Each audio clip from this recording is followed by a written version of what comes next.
이제 비트코인인데요. 일단 말씀드리기가 조심스러워요.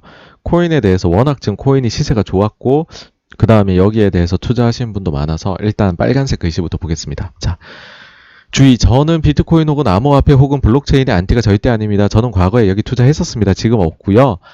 요즘에 못해서 안타까울 따름입니다. 그리고요, 그 다음에 비트코인 할 거 다룰 거다라고 게시글 3일 전에 올렸습니다. 이때 올릴 때는 비트코인 가격이 5만 불 위였습니다. 지금처럼 하락한 거 아닙니다. 저 하락할 거다라고 예상하고서 게시글 쓴 거 절대 아닙니다. 지금 왜 이 가격인지 비트코인이 저 절대 모릅니다. 이거 물어보지 마시고요. 다만 이제 그거예요. 제가 이제 공부를 하다 보니까 장기 가격은 뭔가 연관성이 높은 데이터가 나오더라. 그래서 그걸 한번 저희 채널 분들한테 소개시켜 드리고 싶어서 만든 겁니다. 네. 그 점을 양해해 주시기를 바라고요.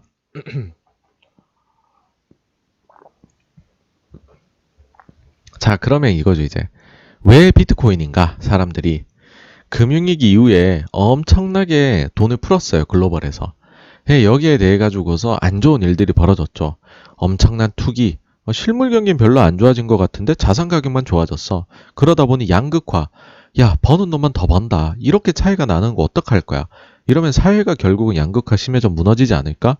여기에 대해서 엘리트들은 책임지지 않는다는 거죠. 역시 정치하는 사람들도 기업하는 사람들하고 같이 그냥 한 배 탔구나. 정말로 국민들을 생각해 주지는 않는구나. 해서 나온 게, 그렇다. 이제 우리가 중앙 집권화 하니까는 이 엘리트들하고 못 믿겠다. 지금 지도층 못 믿어. 우리는 탈분권화가 필요하다. 그 다음에 엘리트의 무책임함에 이제는 정말 짐절머리가 난다. 라고 해서 나온 게 비트코인이다. 네. 그러니까는 이제 탈분권화에 굉장히 잘 맞죠. 그 다음에 무책임함을 해결하기 위해서 이제 채굴하는 난이도를 높이고 이렇게 해서 생산을 무책임하게 하질 않죠. 예. 굉장히 소위 보면 건전재정하는 중앙은행이다. 이렇게 생각을 하시면 될 것 같아요. 그러니까 이런 생각이 들더라고요. 그러면 엘리트들의 무책임함을 우리는 무엇으로 표현할 수 있을까? 라고 했었을 때 바로 중앙은행들의 자산 매입 추이라는 결론에 이르렀습니다. 요거는 제가 몇 번 보여드렸으니까 잘 아실 거예요. 미국, 유럽, 일본 중앙은행들의 대차대조표의 증가입니다. 이렇게 보시면은 쭉쭉쭉쭉 금융위기 때 빡 늘어나서 계속 증가를 합니다. 근데 중간중간에 테이퍼링도 하고 자산 매입도 멈추고 그 다음에 20이나 비호재에도 좀 늘렸다 줄였다 이런 게 있습니다. 그러니까는 요게 항상 전체적으로 보면 우상향이지만 쉬었다 가는 구간들이 분명히 존재해요. 그쵸? 그러고 코로나 때 빡 하고 이제 증가를 하게 되죠. 자, 이거를 비트코인 가격하고 한번 합쳐보았습니다, 여러분. 그러면 이렇게 나옵니다. 여기 이제 제가 3일 전에 만들어가지고요. 최근에 이 하락은 반영이 안 돼 있어요. 보시면 이제 2013년도 이제 하반기부터 쭉 이어서 봤는데 여기 이제 요 세 개 중앙은행들의 그 자산 합의 추이이고요. 비트코인 가격의 추이입니다. 요게 제가 해놓고 보니까는 코릴레이션이 거의 0.78인가 이렇게 나오더라고요. 그래가지고서 굉장히 의미 있는 자료다라는 일단 생각이 들고요. 이제 그러면 요 다음에 이제 이런 생각이 들죠. 그러면 엘리트들의 무책임함으로 코인 가격이 올랐다는 거죠. 자산 매입을 많이 했고. 그러면 한 번씩 이제 고장난 시계도 하루에 2번은 맞는다고 엘리트들이 가끔씩 건전함을 보일 수도 있겠잖아요. 그러면 코인은 그 구간에 과연 떨어졌을까? 떨어졌어요. 이거 아닌데? 첫 테이퍼링 시행입니다. 이거 언급이 아니에요. 시행이 이제 13년도 12월에 됐잖아요. 비트코인 가격이 폭락합니다. 이때. 요 앞쪽도 보시면은요. 자산 매입을 늘린다 그러면은 올라가고요. 줄인다 그러면 내려가더라고요. 이쪽에도 보시면은 요때도 요거랑 보시면 좋겠다. 이거, 예. 요 보시면은 이제 자산 매입 규모니까 이게 제일 중요하잖아요. 이제 재투자 중단. 진짜 연준이 재투자를 중단하면 이때부터는 페드의 자산이 감소하는 거거든요. 이 17년 말이잖아요. 17년 말, 급락. 예, 그렇습니다. 자산도 보시면 요때부터 자산이 쪽쪽쪽쪽 줄기 시작해요. 요때는 비트코인 가격이 별 재미가 없어요. 그쵸? 근데 여러 번 말씀드리지만은 요때부터 사실은 낮 QE라 그래서 돈을 풀기 시작을 해요. 요때 살살살 이런 좀 들썩들썩 이제 바닥을 다지고 올라가는 모습을 보여주다가 코로나 돈을 푸네 와 이렇게 된 거거든요. 그러면은 이제 심플해지죠. 그쵸? 자, 우리가 알아야 될 거는 테이퍼링이 언제 할 거냐. 그 다음에 자산 이제 재투자를 언제 멈출 거냐. 이 두 가지 아니면 뭐 금리 인상 언제 할 거냐. 이런 거만 알면 된다는 거예요. 이제. 그러면은 이제 테이퍼링 개시 시기는 뭐 21년 말에서 22년 초 정도로 거의 컨셉 맞춰져 있으니까 제 생각에는 비트코인을 열심히 할 수 있는 시기는 일단은 이때까지지 않을까라는 생각이 들었어요. 지금 빠진 건 그래서 왠지 모르겠어요, 전혀. 예. 그 다음에 이제 연준이 자산 매입 중단과 금리 인상 들어가는 건데, 아까도 말씀드렸지만은 요번이 과거하고 다르게 굉장히 짧고 강렬하게 사이클을 만들 것 같거든요. 그러니까 다시 한번 요거 보여드리면, 요게 굉장히 지금 사이클이 짧단 말이에요, 코로나는. 이 금융위기, 부동산 파생상품 위기 때보다는. 이 시기들도 좀 빠르겠죠, 그쵸? 앞만 봐도. 그러면은 하여튼 요때부터는 큰 재미가 없을 것 같다. 막 그런 생각이 듭니다, 저는. 예. 그리고는 이제 사실은 오늘 이 말씀을 드리고 싶었어요. 일단 또 이 주의 멘트를 안 적었네요.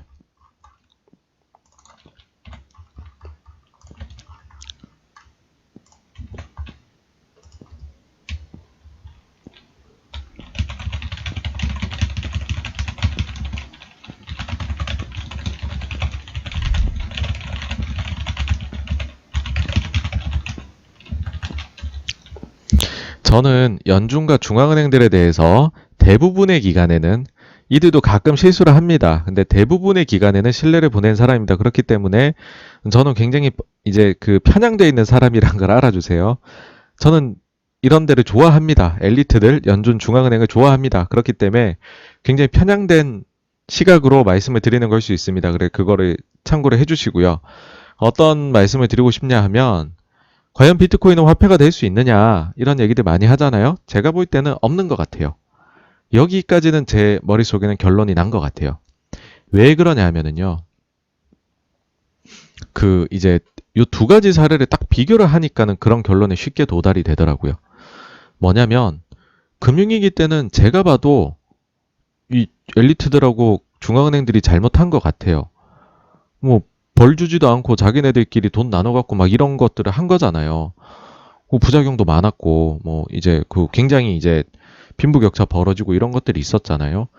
이때 만약에 이 기간 동안에 중앙은행이 아니라 뭐 비트코인이 화폐였다라고 하면 그런 식으로의 나쁜 짓을 과연 할 수 있었을까? 그걸 막을 수도 있었겠다는 생각이 드는 거예요. 그래서, 그래, 이걸 생각하면 비트코인이 좋지. 중앙은행 사람이 하는 것보다 기계가 하는 게 맞아. 그런 생각이 들었는데 코로나를 생각하니까 또 그게 아닌 것 같더라고요. 여러분 사실 코로나라는 게 누구의 잘못이 있나요? 물론 이제 난개발을 하면서 그런 이제 우리가 이런 나쁜 병균이 갑자기 생겨나게 된 거, 이거는 인간의 잘못이긴 하지만은 이게 뭐 중앙은행이 없어진다고 해서 인류가 개발을 멈추지는 않잖아요. 그러다 보면 나올 수 있는 건데. 근데 코로나가 이제 딱 터졌을 때 이제 모두의 목표는 뭐였냐? 우리 이제 다시 한번 돌아가 생각해보죠. 도대체 왜 이렇게까지 세상에 돈이 많이 지금 풀려있나 생각해보면 코로나가 딱 오니까 그래, 백신을 개발해가지고서 맞추면 그리고 그 사이에 또 치료제가 개발돼서 나오면 우리 이거는 그냥 일시적인 위기에 불과해. 그러니 지금은 다른 모든 거 생각하지 말고 백신과 치료제가 나올 때까지 돈을 무제한 풀어서 사람들이 그 사이에 먹고 살 수 있게 하자라는 그런 목표를 가지고 돈을 풀었다는 거죠. 이 기간 동안에는. 만약에 이 기간 동안에 돈을 안 풀었다? 그러면은 먹고 살 게 없는데 사람들이 밖으로 나왔을 거잖아요. 그럼 코로나 감염이 훨씬 더 증가했겠죠. 그리고 지금 감염돼서 죽으나 굶어 죽으나 그러면은 사회 혼란이 어마어마했겠죠. 강도나 뭐 아니면은 뭐 이런 것들이 엄청 증가하지 않았을까요? 저는 요번에는 중앙은행들하고 정부들이 했던 대처가 맞다고 생각을 하거든요. 일단 이거는 어마어마한 충격이었어요. 어마어마한 충격인데, 근데 이게 또 바이러스이기 때문에 우리가 적절한 약과 그 다음에 백신만 있으면 해결이 되는 거거든요. 그게 될 때까지 시간만 벌자는 거고, 그걸 돈의 힘으로 막을 수 있다면 얼마나 좋은 거예요, 사실은. 제일 간편한 거잖아요. 사실 뭐 저도 그렇지만 여러분들도 사시면서 야, 차라리 그냥 돈으로 해결된 일이면 좋겠다라는 것들을 얼마나 많이 마주 하십니까? 근데 그 중에 하나였던 것 같아요. 근데 이걸 만약에 코인이라고 생각을 해보죠. 코인은 돈을 풀 생각이 없어요. 정해진 자기만의 길을 가요. 여러분, 그러면은 통화정책은 건전해요. 재정정책, 재무부나 각국 정부는 돈을 풀고 싶은데 통화가 안 받아주면은 재정이 풀 수 있었을까요, 이번에? 전 못 풀었을 것 같거든요. 그러면은 돈을 안 푼 상황에서 저희가 코로나 1년이 지금 지났다고 생각해 보십시오. 도대체 무슨 일이 벌어졌을까요? 저는 이걸 생각하면서 물론 사람이 하는 일이라 중앙은행이나 뭐 정부도 실패할 수 있습니다. 실패하면 그 내에서 그거를 이제 바로잡을 수 있는 규제를 만들면 되는 거지 그 체제 자체가 문제라는 생각은 안 들더라고요. 만약에 코인이 화폐의 자리를 차지하고 있었고 소위 그래서 통화 정책에 영향을 주는 화폐면 당연히 통화에 영향을 주겠죠. 정책에다가.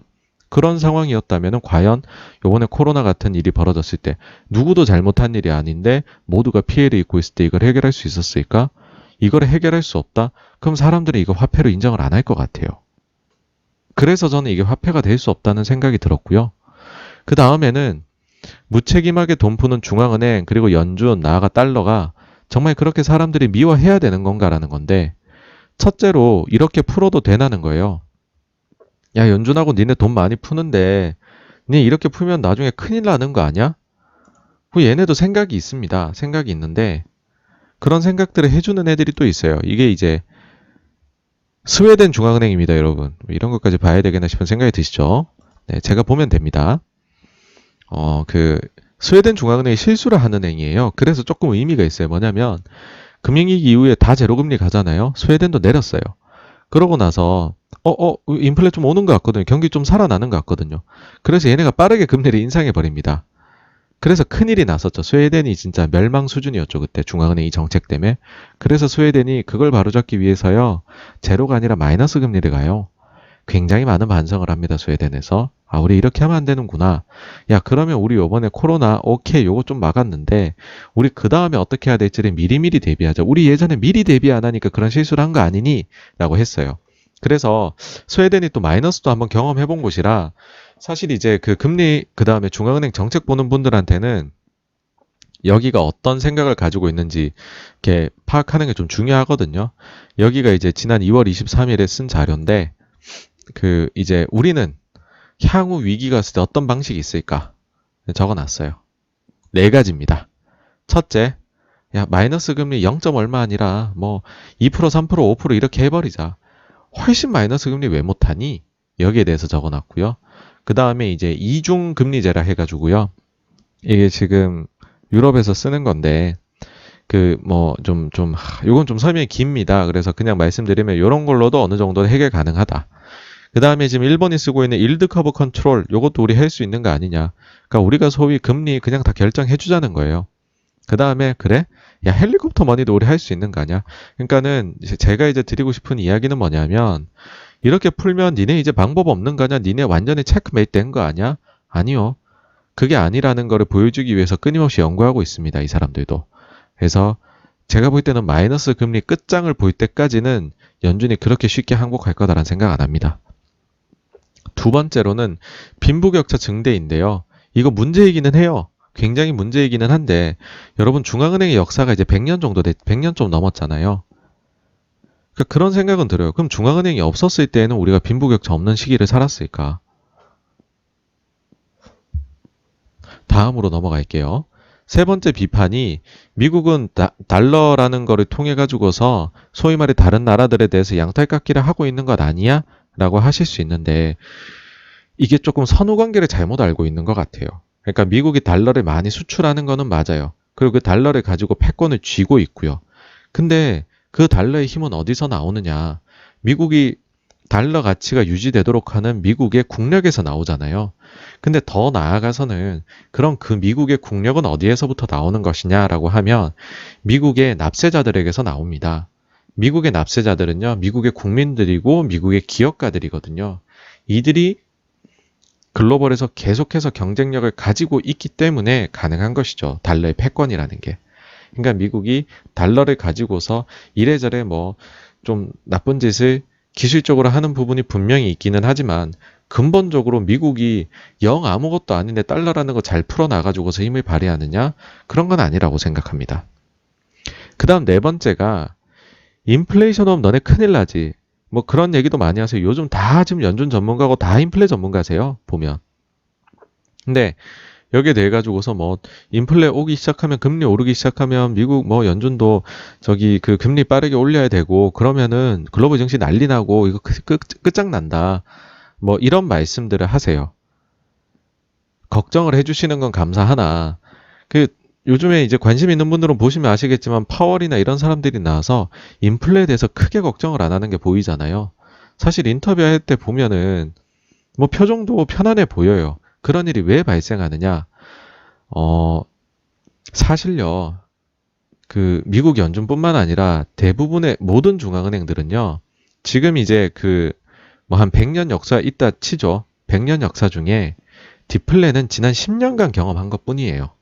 그 전에 중앙은행들의 이제 그 고민거리는 뭐냐면 늘 인플레이션이 과도하게 오는 거였어요. 그러다 보니까 이들이 만들어진 역사의 90%는 어떻게 하면 인플레이션을 좀 막아보지? 여기에 대한 고민이었고 여기에 대한 수많은 방안들이 나와 있습니다. 그러니까는 중앙은행들한테 진짜로 어려운 거는 디플레예요.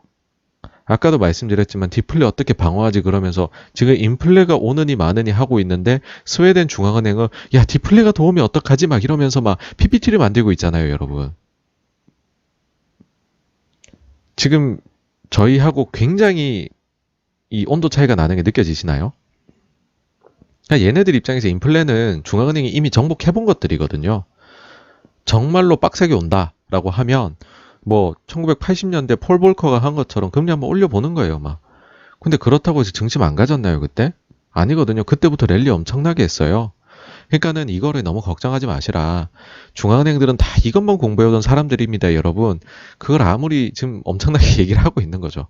그런 거고, 어, 뭐 이제 이게 1번하고 5번하고 서로 뭐 거의 같은 거라 보시면 됩니다. 중앙은행인데 너네 이제 남은 수단 없지?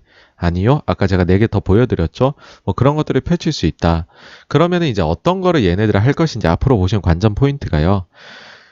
옛날에 루즈벨트 시대 때 그 이제 죄송합니다.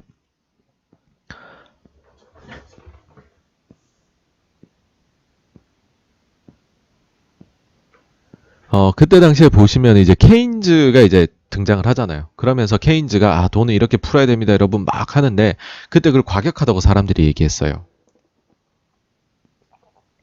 그러니까 케인즈가 초기에는 학자들 사이에서 정책 위반자들 사이에서 이제 이제 적극 설득을 하고 그다음 기업가들을 설득하고 그다음 일반 국민들이 받아들였거든요. 그 과정을 거치면서 이제는 케인즈주의 모두가 한 번은 케인지안이었어라는 얘기를 할 정도예요, 경제학자라면. 마찬가지로 사실 중앙은행들이 여기에서 MMT로 갈 수도 있고 마이너스 금리로 갈 수도 있고 뭐 할진 모르겠어요. 그런데 이게 처음엔 이게 지금 중앙은행가들 사이에서 그다음 학자들 사이에서는 이게 논의를 계속 할 거라는 거죠. 그러면서 이 사이에서 대규모의 광범위한 공감대를 형성하고 이걸로 정책 위반자들을 설득하고 기업가 국민 손으로 가는 게 이번에도 수순이지 않을까라고 생각합니다. 그래서 얘네들이 이거를 장기간으로 이거는 1, 20년간에 벌어질 일이에요, 여러분. 어떤 식으로 사람들을 설득해 나갈지 한번 관전해 보십시오. 재밌을 겁니다.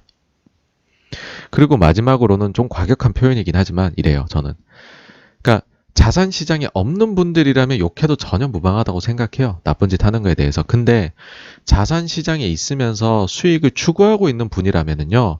저는 이건 얘기 드릴 수 있을 것 같아요. 여러분들은 직간접적으로 연준에게서 혜택을 받고 있다고 생각하셔야 된다고요.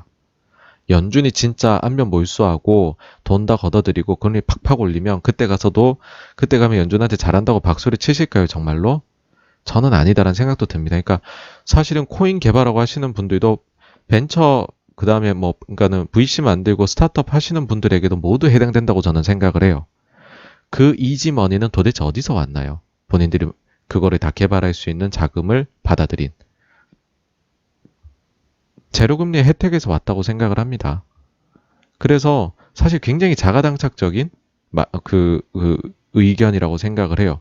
본인이 그런 사업을 영위하면서 시스템을 많이 욕하는 거는. 뭐, 뭐 더 얘기하면 제가 또 이상하게 또 말이 흘러갈 것 같아서 여기 정도에서 비트코인 마치도록 하겠습니다. 그럼 다음으로 넘어가 보겠습니다.